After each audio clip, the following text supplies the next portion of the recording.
Hello everyone, and welcome to Chapter 10 of Boy at the Back of the Class. If you remember, Chapter 9 finished with a really big fight in the playground. Can you remember who it was with? That's right, big fight between Ahmet and Brendan the Bully. Now, I was interested to read some of the things that you guys sent in because I wasn't sure whether I really agreed with the narrator. And I wouldn't want people to be handling that in that way in our school. But let's see what happened after the big fight. The next chapter is called War and Missing Pieces. On the day after the big fight, just as Tom had guessed, Ahmet became famous. In the playground, wherever he went, people pointed and gasped and called him the boy who beat Brendan the Bully. And they asked him lots of questions like, is it true you can do 100 punches in under a minute? And what were you really fighting over? Was it your parents' ransom money? And when are you going to fight again? And can we come and watch? After a while, Miss Hempsey began to tell everyone to leave Ahmet alone. So everyone started asking Michael and Josie and Tom and me their questions instead. I didn't say much, and neither did Michael. But Josie and Tom got so excited that they started to add new bits to the story, so that by the end of the week, most of the school believed Ahmet hadn't just beaten up Brendan the Bully, but had fought Chris and Liam too over a suitcase full of red diamonds and a pink basketball. All of this made Brendan the Bully scowl more than ever, but even though he stared at us all the time and Chris and Liam showed us their fists whenever they saw us, they didn't chase us around the playground or steal Josie's football or smash into us when we were carrying out our lunch trays like we thought they would. I bet he's scared of us now that we've got Ahmet, grinned Tom. Yeah, said Josie, he's a proper scaredy cat now. But Michael said he didn't like it one little bit and that he bet Brendan the Bully was up to something. At first, I didn't believe him, but then lots of strange things began to happen to Ahmet. The first thing happened just 2 days after the big fight. We had all been decorating a new pot for our photosynthesis plants, and Mrs. Khan had given Ahmet a golden star because his plant had grown faster than anyone else's. I think that was because every morning, before Mrs. Khan called the register, he would water it and talk to it for 1 whole minute. I didn't know that plants could speak different languages, but when I asked Mrs. Khan about it, she said plants could speak every language under the sun, and that the more languages they heard, the faster they grew. Ahmet was really proud of his golden star, and he got a silver one too for decorating his pot with pictures of seashells and whales and fish. But when we got back from last break that afternoon, his pot was lying broken on the floor, and his plant had been stamped on. Someone must have smashed it on purpose, because nobody else's plant pots were hurt at all. Mrs. Khan said that if the person who did it didn't put up their hand right away, they would be in big trouble. But nobody did put up their hand, so the mystery of the murdered plant pot stayed a mystery. Then, almost exactly a week after the mystery of the murdered plant pot, came the day of the deathly worm tray. After assembly one morning, Mrs. Khan told us all to get our workbooks from our class trays. But when Ahmet pulled his open, he found it bursting with a whole pile of large, fat, wiggling worms. He cried and dropped the tray on the floor, so that all the worms went flying out across the room. That made Dean, who sits on the table behind me, be sick all over his table. Dean is scared of anything that doesn't have any legs on it, even snails, but he hates worms the worst. Mr. Whittaker, the school cleaner, had come to clean it all up, and Mrs. Khan and Miss Hempsey were very angry and checked all our trays. But no one else had a single worm in their tray, not even Tony the nose picker, who likes to collect all kinds of strange things in his tray. Mrs. Carn told the person who had done it to put their hand up again, and this time she looked at Brendan the bully as if she wasn't really speaking to any of us and only to him. But again, nobody put their hand up. So Mrs. Carn shook her head and said she was going to make sure that whoever it was would be caught soon and punished, not just by her, but Mrs. Sanders too. And then after that came the worst trick of all, the one that everyone in school later called the Great Baked Beans Bag Trap. Every morning, right before Mrs. Carn takes the register, everyone has to put their school bag on their own special hook at the back of the class. And we're only allowed to take our PE kit or homework or lunch boxes out when we're told to. Everyone knows whose bag is where because everyone's hook has their name on top. Just days after the day of the deathly worm tray, Mrs. Carn told us to get up and collect our PE kits from our bags, just like she always did on Wednesdays. But when Ahmet went to get his PE kit and unzipped his rucksack, a lumpy river of baked beans burst out and splodged and splashed all over him. Everyone cried out, "Ew!"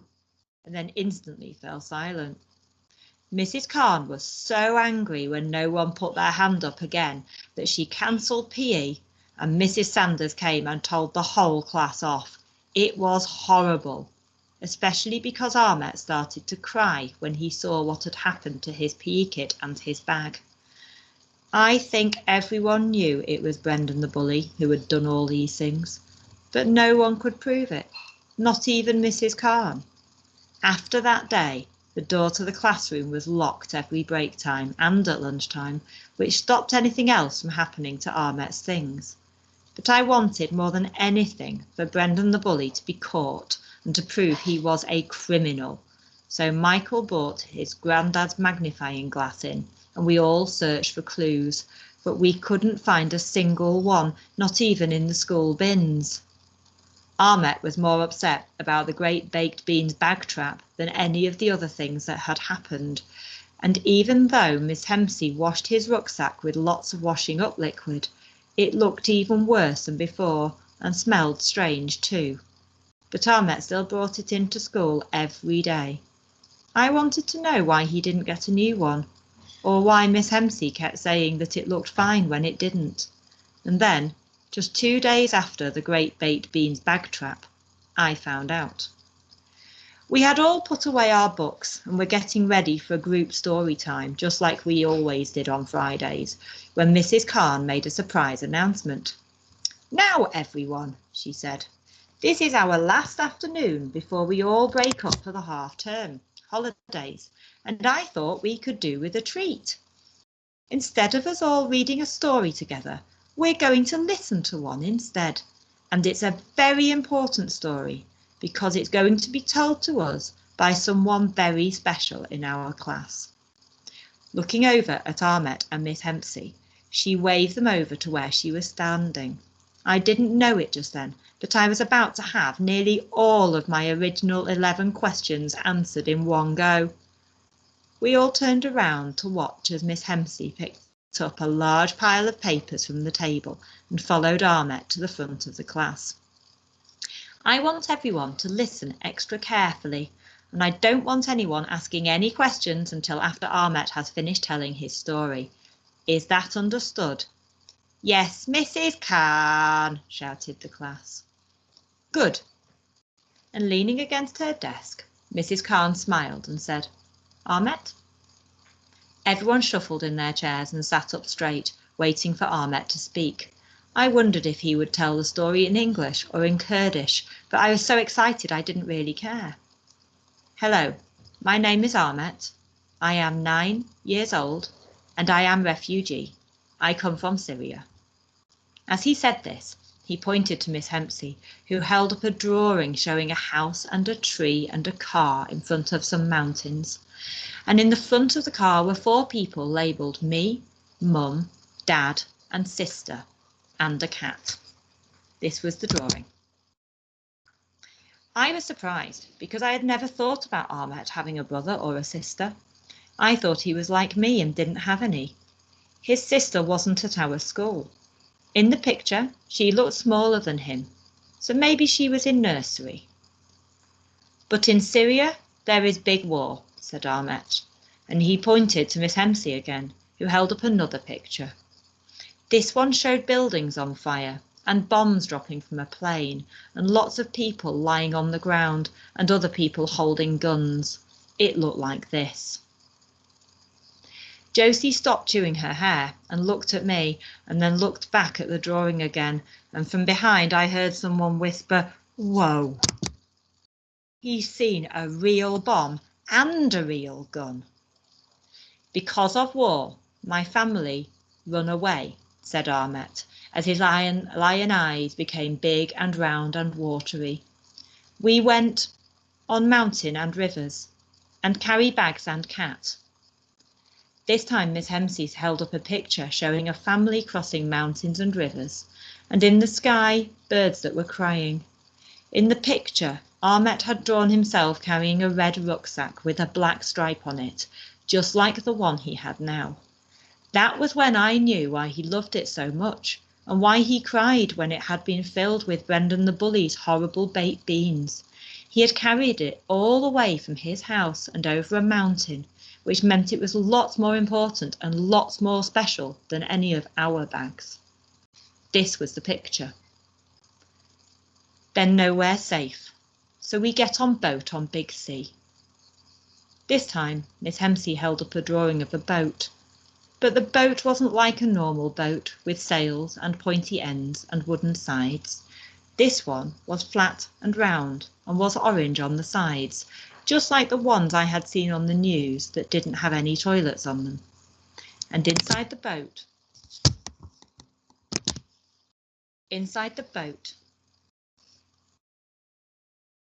were lots of people, all wearing vests that made them look like puffin birds.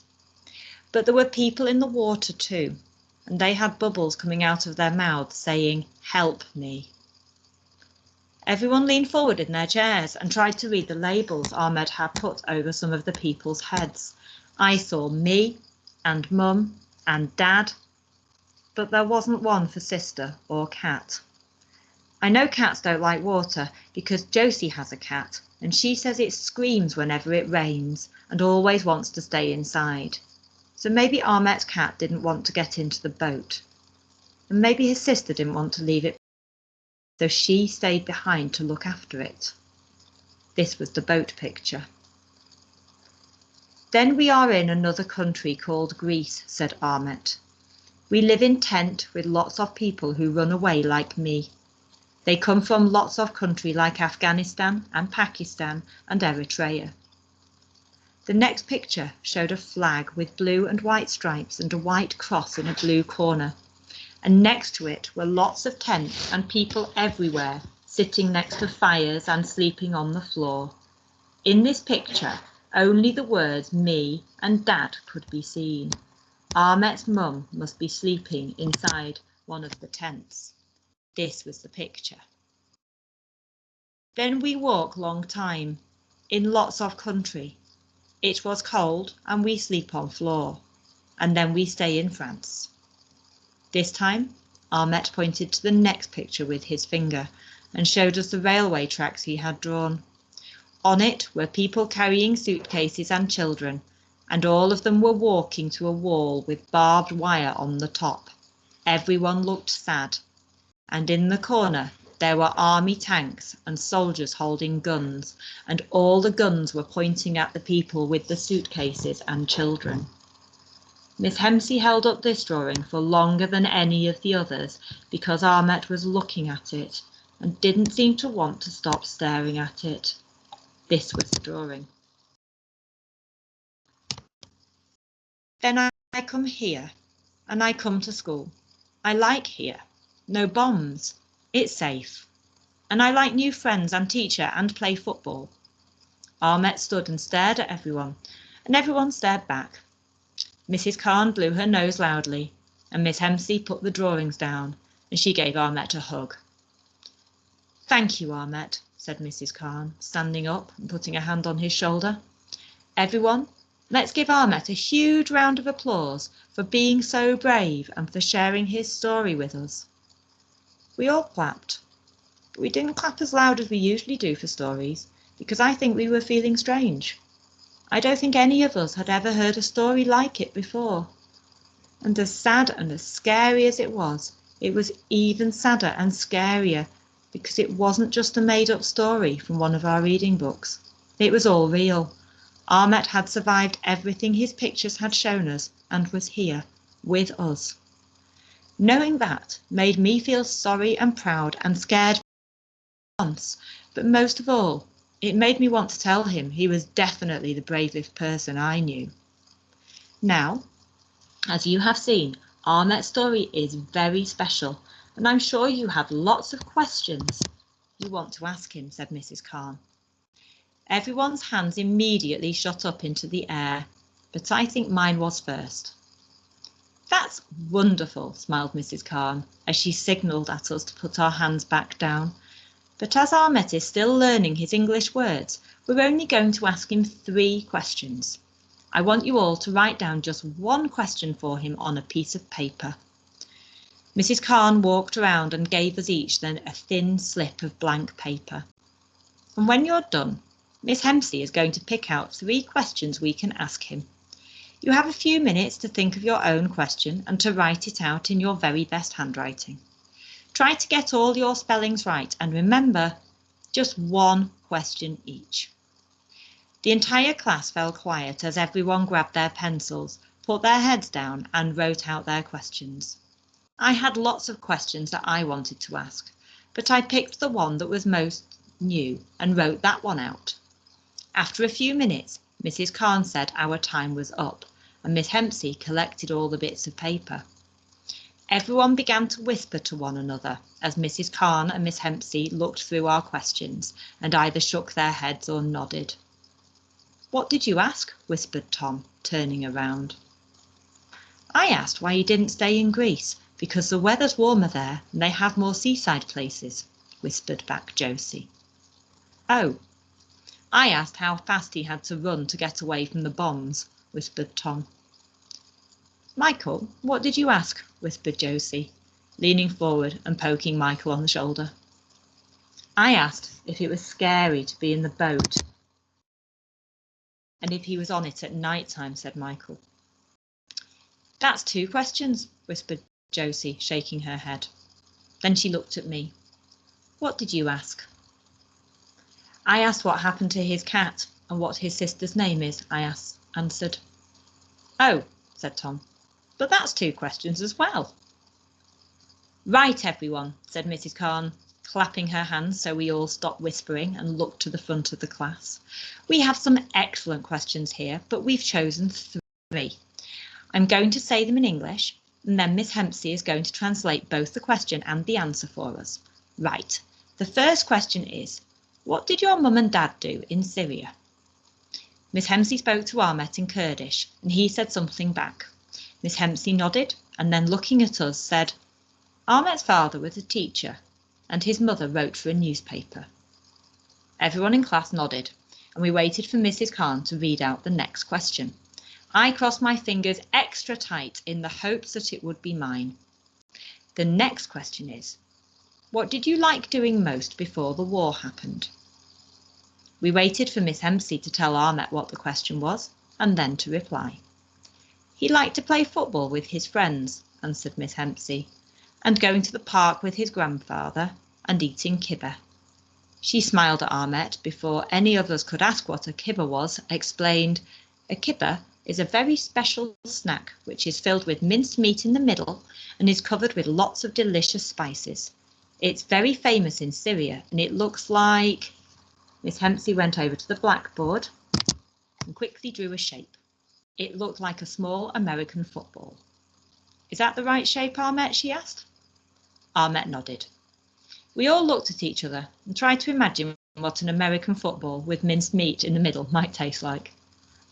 As Mrs. Khan held up the last slip of paper, I decided to cross both my toes and fingers, but it didn't work because then she said, and the last question is, do you still sleep in a tent or do you sleep in a house now? When Ahmet heard this question from Miss Hempsey, he shook his head and said something. No, he sleeps in a house now, said Miss Hempsey, and he is happy because there is a toilet in it and hot water and food. As we all nodded to each other, Mrs. Khan put her arm around Ahmet and said, Let's give Ahmet another round of applause, shall we? This time, nearly everyone clapped much louder than before, and Michael even cried out, Woohoo! As Ahmet and Miss Hempsey went and sat back down. But I could see Brendan the bully mouthing boo and making a face as if something smelled, and Liam giving him a double thumbs down. I looked back at Mrs. Khan and Miss Hempsey, hoping that they had seen it too, but they were too busy looking at Ahmet. Right, now everyone, before we leave today, I want you all to listen to me very carefully. Mrs. Khan clapped her hands once and waited for everyone to settle back down. As I said, you all had some fantastic questions for Ahmet, and I'm very proud of you for thinking up such interesting and thoughtful ones too.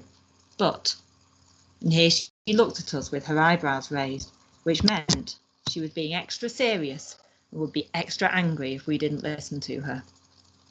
I'm sure I don't have to tell you that running away from a war and leaving your home is a very hard thing to do. And it's especially hard when you have to try and put all the missing pieces of your life back together again in a place that is new and strange to you. Then Mrs. Khan quickly glanced at me and Josie and Michael and Tom and said, I know that some of you miss Ahmet when he's not allowed to go out and play, and I know you all have lots of questions for him. But it's very important that he talks to people who know what he's been through and who can help him feel better. And it's even more important that they can ask him the kinds of questions you all want to ask him in a safe and secluded place first, before he's ready to speak to other people more. Okay? Josie looked over at me, and I looked over at her, and Tom and Michael looked over their shoulders at us. So that was what the seclusion was for. It was so that Ahmet could talk to people. So, continued Mrs. Khan, I want you all to promise me that you won't ask Ahmet any more questions about the war or about his family without asking me or Miss Hempsey first. Is that understood? Yes, Mrs. Khan, said the class as the bell for home time began to ring. Good. Now, row one, put away your things and off you go. Make sure you have everything you need for your homework assignments for the half term, and I'll see you in a week's time. As we waited for our row to be called out, I looked over my shoulder at Ahmet and wondered what pieces he was still missing before he could put his life back together. It was like a jigsaw, I thought. I hate doing jigsaws, even the easy ones, because I always get bored halfway through, and I couldn't imagine trying to do one that had pieces missing. I sure hoped that when he was running away from all the bullies and the bombs, Ahmet hadn't lost any of the important pieces on the way, and that, if he had, someone was helping him find new ones that were exactly the right shape and colours that he needed. And that's the end of Chapter 10, War and Missing Pieces.